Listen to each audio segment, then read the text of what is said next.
Chapter 7. As the trio entered the field outside, Athena felt her fingers tingle, straining to be wrapped around Lux's hilt. The ground changed in composition from soft, suffocating sponge to frigid, unforgiving stone. Even the dark sun's deranged lighting seemed afraid to shine here, and the landscape was drenched in blankets of inky plum.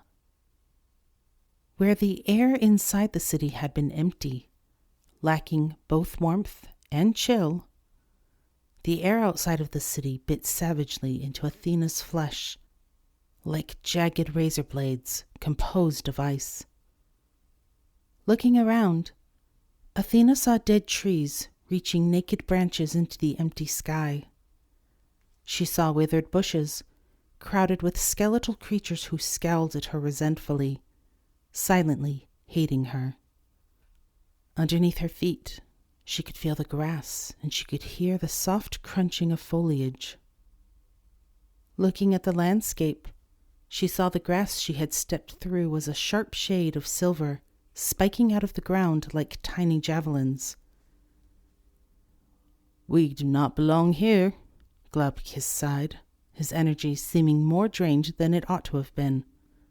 "Also, not to amplify the situation's dire nature, but they know we don't belong here."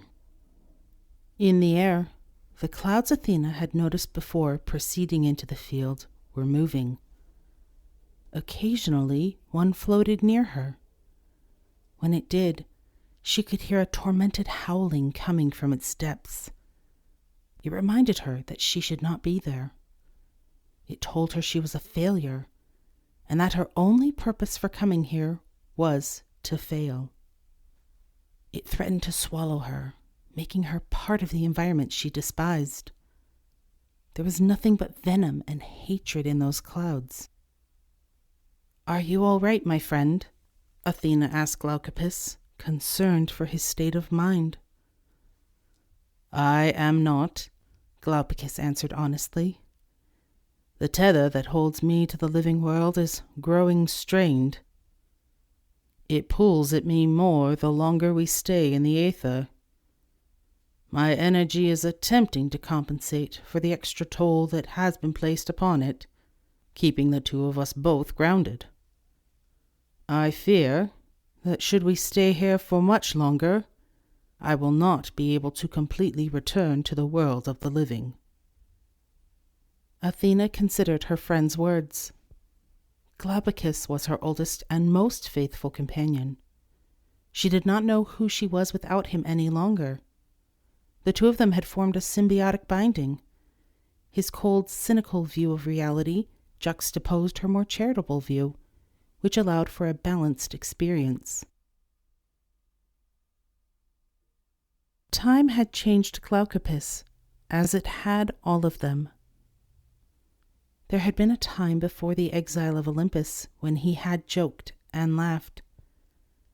Now it was difficult to remember a time when he had seen anything but the critical nature of existence. Athena had tried to encourage him, attempting to bring the lighter side of reality back into his mind. But every attempt had seemed for naught. He was broken now, it seemed, existing only to balance the hope she still held. She would find a way to bring his good-hearted nature back. She had to. There had to be something she could do for him.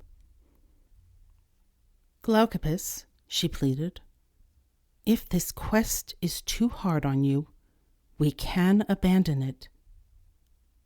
I will find a way to defeat Jejunitas from the other side. There must be a way. It is not worth losing yourself. The child deserves rest, and I will find a way, but not at the cost of your identity." "This must be done, goddess," Glaukopis replied. "We have made a commitment, and although I will remind you that I cautioned you against it, we must see it through. Setting aside my personal problems for a moment, though, I believe you are about to have a conflict."